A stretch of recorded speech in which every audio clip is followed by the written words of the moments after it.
উপস্থিত চালদর আল মদিনা সুন্নিয়া হাফিজিয়া মাদ্রাসায়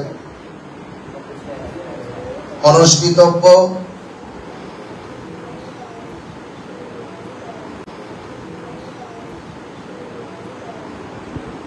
দাওয়াতে ইমানি যুব কাফেলা কুমিল্লা মহানগরের ব্যবস্থাপনায়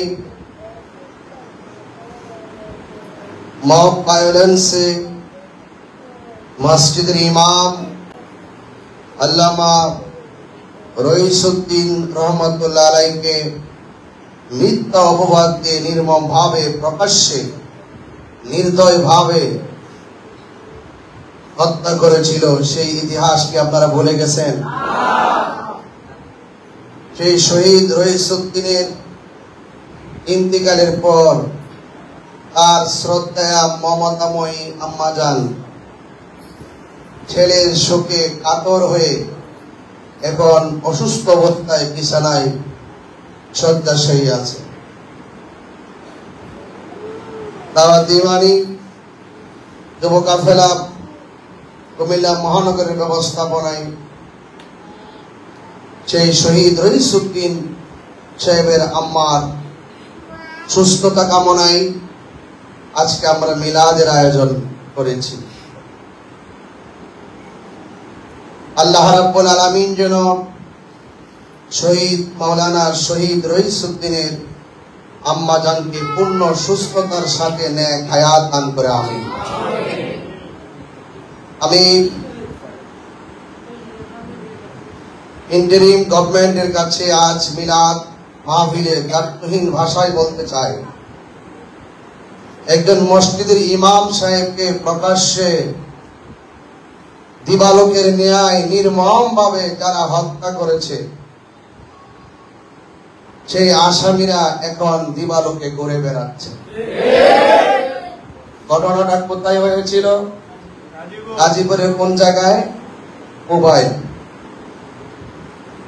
আমরা সেখানে লং মার্চ করেছি, সারা বাংলাদেশে আহলুস সুন্নাত ওয়াল জামাত প্রতিবাদ করেছি, কিন্তু আমরা মামলা দেওয়াইতেই বহুত বিলম্ব হয়ে গেছে। মামলাই নিচ্ছিল না পারতে মনে হয় মামলা নিয়েছে, এখনো মামলার কোন আগামাতা পাচ্ছি না। যদি শহীদ রইসুদ্দিনের হত্যাকারীদেরকে যদি সাথে সাথে গ্রেফতার করা হতো, শহীদ রইসুদ্দিনকে যারা নির্মমভাবে মিথ্যা অভিযোগ দিয়ে হত্যা করেছে, ওই আসামিদেরকে যদি সাথে সাথে যদি গ্রেফতার করে দৃষ্টান্তমূলক শাস্তি দেওয়া হতো, তাহলে আমাদের সেই সাংবাদিক গাজীপুরের জমিনে প্রকাশ্যে জবাই করে তাকেও শহীদ হতে হতো না। কথা বলে, শুধুমাত্র আইন থাকলে চলবে না, আইনের প্রয়োগ লাগবে। যখন মানুষ হত্যা করে পার পেয়ে যায়, তখন হত্যাকাণ্ড আরো দ্বিগুণ বেড়ে যায়। আমরা দেখেছি গতকাল এক শ্রেণীর মানুষ একজনকে পাথর দিয়ে তার চেহারা তেড়িয়ে দিয়েছে, আর একজনকে প্রকাশ্যে জবাই করে হত্যা করা হয়েছে। ছোট দুইটা বাচ্চা দেখলাম। এই জন্য আমি বলবো ইন্টারিম গভর্নমেন্টকে, যদি আপনার যে কোনো হত্যাকাণ্ড নির্মম, যদি সেই হত্যাকাণ্ডের বিচার যদি করা না হয়, তাহলে এই হত্যাকাণ্ড একটা মহামারীতে রূপ দান করবে। কথা কোন ঠিক কিনা বলে? এই হত্যাকাণ্ড প্রত্যেকটা প্রাণের দাম কম না বেশি? আজকে শহীদ রইসুদ্দিনের আম্মা সন্তানকে হারায়া, মা যেমন অসুস্থ হয়ে পড়েছে, স্বামীকে হারায়া তার স্ত্রী বিধবা হয়ে দিক বেদিক করছে। রইসুদ্দিনের সেই ছোট্ট মেয়ে বাবাকে হারিয়ে নিথর দেহার মতো ঘরে পড়ে আছে। আমরা কি শহীদ রইসুদ্দিনকে ভুলে গেছি? বলে যাই নাই। বলে দাওয়াতে ইমানি বাংলাদেশ, দাওয়াতে ইমানি যুব কাফেলা আল মদিনা সুন্নিয়া হাফিজিয়া মাদ্রাসা সংকটে দুর্যোগে বিভিন্ন সময়ে আমরা এই আহলুস সুন্নাত ওয়াল জামাতের স্মৃতিচারণ করে থাকি। এই জন্য আপনাদের এই এলাকাবাসীকে অনেক ধন্যবাদ জানাই। শালগড়ে চালধরের মানুষকে ধন্যবাদ জানাই। আপনারা অনেক সৌভাগ্যবান।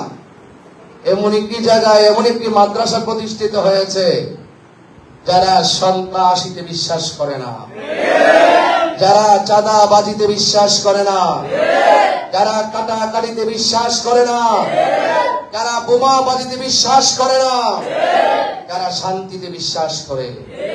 এই জন্য সুন্নি প্রতিষ্ঠান মানে শান্তির প্রতিষ্ঠান, সুন্নি প্রতিষ্ঠান মানে মানবিক প্রতিষ্ঠান, সুন্নি প্রতিষ্ঠান মানে হলো ঈমানি প্রতিষ্ঠান। ঠিক কিনা বলে?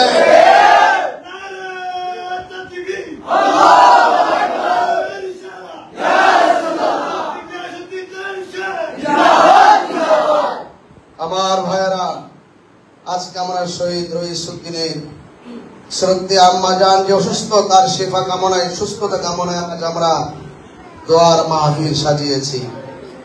আহলুস সুন্নাত ওয়াল জামাতের যারা আছেন আপনাদের সকলকে বলবো, আমরা শহীদ রইসুদ্দিনের রক্ত যেমন ভুলে যাইনি, আমরা আল্লামা শহীদ ফারুকীর রক্ত ভুলে যাইনি। আমি হতাশ হয়েছি। আপনারা দেখেছেন জুলাই ঘোষণাপত্র কয়েকদিন আগে পরিবেশন করা হয়েছে। হ্যাঁ, জুলাই ঘোষণাপত্র জুলাইতে না হয়ে এটা আগস্টের 5 তারিখ হয়েছে।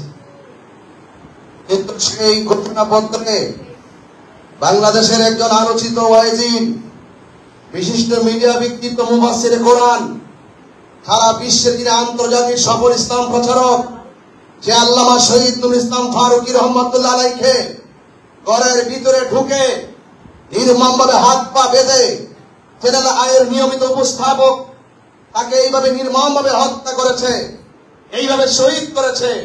আমরা আশা করেছিলাম সেই ঘোষণাপত্রে আল্লামা শহীদ ফারুকীর বিচারের কথা উল্লেখ করা হবে। আমি মনে করি আপনার দেহের যেমন মূল্য আছে, প্রত্যেকটা হত্যাকাণ্ড নির্মম। আহলুস সুন্নাত ওয়াল জামাত এই দেশের শান্তিপ্রিয় সংখ্যাগরিষ্ঠ একটি শান্তিপ্রিয় দল।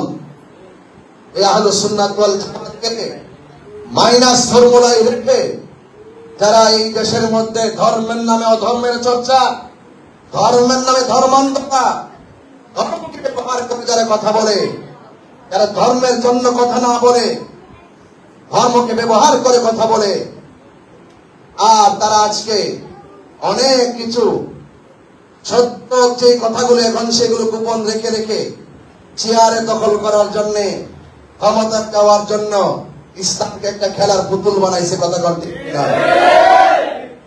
এখন আর সেই ইসলাম প্রিয় নামধারী, হকের জন্য জীবন দিব, ইসলামের জন্য জীবন দেবে, সেই মানুষগুলোকে আর রাজপথে দেখা যায় না।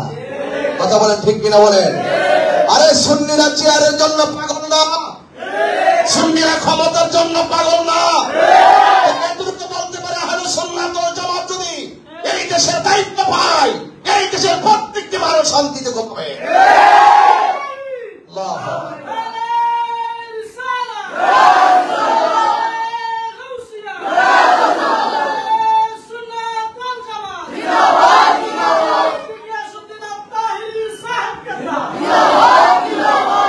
যারা বলছে আরে আহলুস সুন্নাত ওয়াল জামাত পীর মাসে সুফিবাদী মানুষ, এটা নরম মানুষ, ঘরে বসে থেকে শান্তি প্রিয় লোক, আর যারা রাজপথে আছে রাজনীতি করতেছে মনে হচ্ছে তারা এরা বড় ইসলাম দল, ইসলামী দল, এরা মনে লোকের মনোভাব না। কিন্তু যারা এই ধারণা করে সেটা ভুল।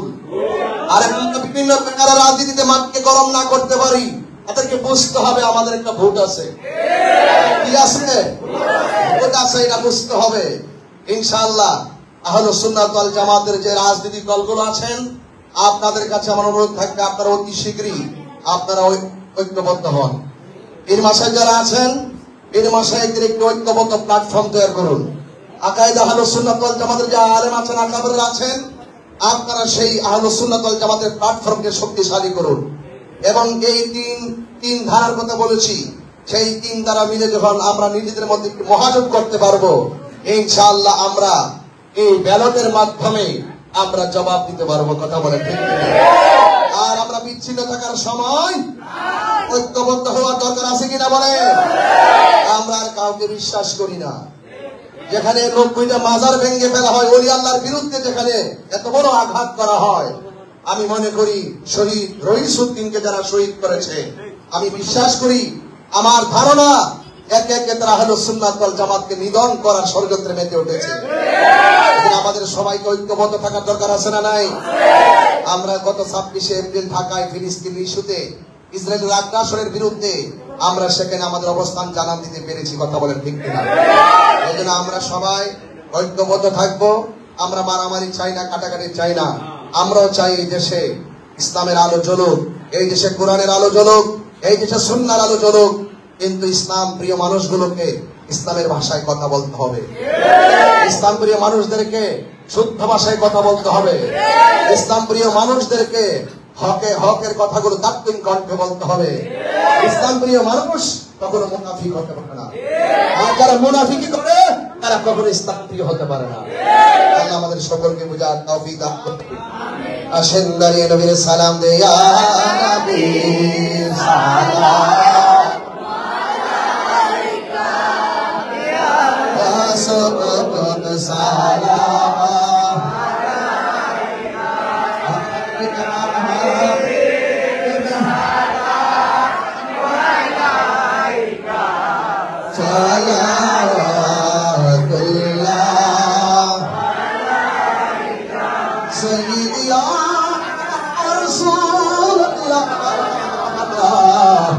Ya Habiballah,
حسنت جميع خصاله صلوا عليه وآله اللهم صل وسلم وبارك عليه شكر بالله الحمد لله और मोहब्बत का अल्हम्दुलिल्लाह देखा दाओ रसूलुल्लाह तुम्हें कादे आशिक তোমার আছো ছুঁয়ে মদিনায় তুমি দেখে নাও রওজা তোমার রাসূলুল্লাহ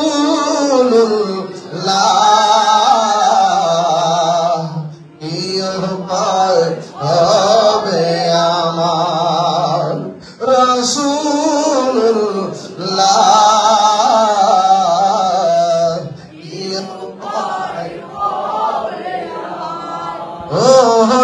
মদিনার পথের ধুলি সুরমা হলে মোরা তোকে মাগি মদিনা মরণের চিঠি যখন আসবে আমার কালিমার তালকিন দিও বারে বার মরণের আমার কালিমার তালকিন দিও বারে বার কান ভরে দেখবো চেহারা তোমার কান ভরে দেখবো চেহারা তোমার দেখে নাও রওজা তোমার রাসূলুল্লাহ কি উপায় হবে রাসূলুল্লাহ ইয়া ভাই হবে আমার তোমার দেশে যাই কত আশিকা পরে আছে বাংলায় তোমার দেশে যায় কত আশিকা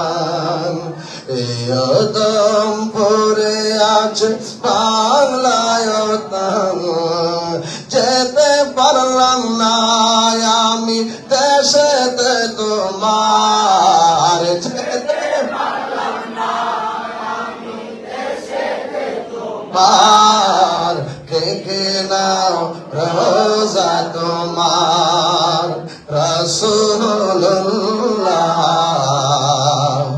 ইয়া ভাই হবে আমার রাসূলুল্লাহ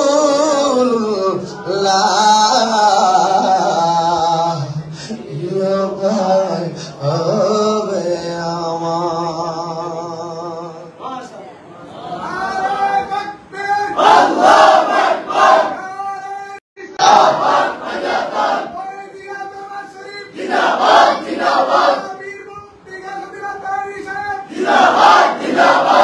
সকলে বলে আলহামদুলিল্লাহ। আল্লাহ পাক যেন শহীদ আমিন আল্লাহুম্মা আমিন। ربنا ظلمنا أنفسنا وإن لم تغفر لنا وترحمنا لنكونن من الخاسرين. ربنا آتنا في الدنيا حسنة وفي الآخرة حسنة وقنا عذاب النار. ربنا إننا سمعنا مناديا ينادي للإيمان رب ارحمهما كما ربياني صغيرا. আল্লাহ মসজিদের ইমাম আমার ভাই শহীদ রহিসউদ্দিন রহমাতুল্লাহ আলাইহির শ্রদ্ধেয় আম্মা জান অসুস্থ অবস্থায় বিছানায় কাতরাচ্ছে গো আল্লাহ। সন্তানকে হারাইয়া পাগলের মতন সুস্থ হয়ে পড়ছে গো আল্লাহ। মেহেরবানি করে আল্লাহ আমার মাটাকে পূর্ণ শেফা দান করে দেন আল্লাহ। পূর্ণ শেফার সাথে নেক হায়াত দান করে দেন আল্লাহ। জানি না গো কার জানে আব্বা নাই, কার জানে আম্মা নাই। ওই আব্বা আম্মার জীবনের গুনাহগুলি মাফ করে দেন। আমরা গুনাহগার ডাকি বারে বার, আমরা গুনাহগার ডাকি বারে বার। তুমি দয়া না করিলে, তুমি দয়া না করিলে দয়া পাবো কার। আমরা গুনাহগার ডাকি বারে বার, আমরা গুনাহগার আল্লাহ। এই মাদ্রাসা করতে যাই হাজার টাকা দিয়ে, পয়সা দিয়ে, জ্ঞান দিয়ে, শ্রম দিয়ে, বুদ্ধি দিয়া এই সরকারের মাদ্রাসা প্রতিষ্ঠা করছি। আল মদিনা সুন্নিয়া হাফিজিয়া মাদ্রাসাটাকে কিয়ামত পর্যন্ত তাই আমার কায়েম রাখিও। ছেলেগুলো যারা লেখাপড়া করে এদের সিনাটারে মধ্যে আল্লাহ লাউহে মাহফুজের আয়না বানায় দাও আল্লাহ। কোরআনে হাফেজ বানাইয়া মা বাবার কলিজা ঠান্ডা করে দাও। উস্তাদ ইকরামদেরকে নেক হায়াত দান করে দাও আল্লাহ। সংগঠে দাওয়াতি মানে যুবক কাফেলায় কুমিল্লা মহানগরের যারা কাজ করতেছেন ওয়ার্ড পর্যন্ত এদেরকে নেক হায়াত দান করে দেন আল্লাহ। সাইদে অসুস্থ আল্লাহ সেবা নসিব করে দেন আল্লাহ। এমন ভাবে যারা অসুস্থ আল্লাহ সকলকে আপনি সেবা করে দেন আল্লাহ। জীবনে কোথাও যাইতে আশা করি না গো আল্লাহ।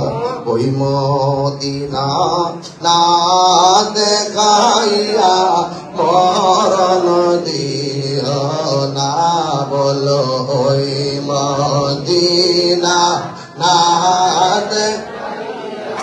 মরণ দিও না। ও আল্লাহ, যাদের আব্বা আম্মা কবরে আছে গো, ওই আব্বা আম্মার কবরটারে জান্নাতের বাগান বানিয়ে দাও। আহলে সুন্নাত ওয়াল জামাত ঐক্যবদ্ধ করে দাও। হিংসা দলাদলি বাদ দিয়ে সকলকে ঐক্যবদ্ধ করে দাও আল্লাহ। যারে ক্ষমতায় আনলে এই দেশে সুন্নিয়তটা থাকবে তারে তুমি কবুল করো। আর যার মাধ্যমে এই দেশের হক দাফন হয়ে যাবে, অপব্যবহার কালো হয়ে যাবে, আল্লাহ এদের হাত থেকে দেশ এবং জাতিকে হেফাজত করো। আল্লাহ পর্দার আড়ালে মা বোনদেরকে আবেদন সালেহা মুমিনা বানিয়ে দাও, নবীয়ে বসে জিন্দেগানি নসিব করে দাও। আল্লাহ এই মাদ্রাসাটাকে আপনি কবুল আর মঞ্জুর করে নেন। আল্লাহ মেহেরবানি করে আমাদের হায়াতের মধ্যে বরকত দিয়ে দেন, আর মরণের কালে সবার জবানে মধুর কালিমা জারি করে দিও লা ইলাহা ইল্লাল্লাহু মুহাম্মাদুর রাসূলুল্লাহ সাল্লাল্লাহু আলাইহি ওয়াসাল্লাম। আসসালামু আলাইকুম ওয়া রাহমাতুল্লাহি ওয়া বারাকাতুহু।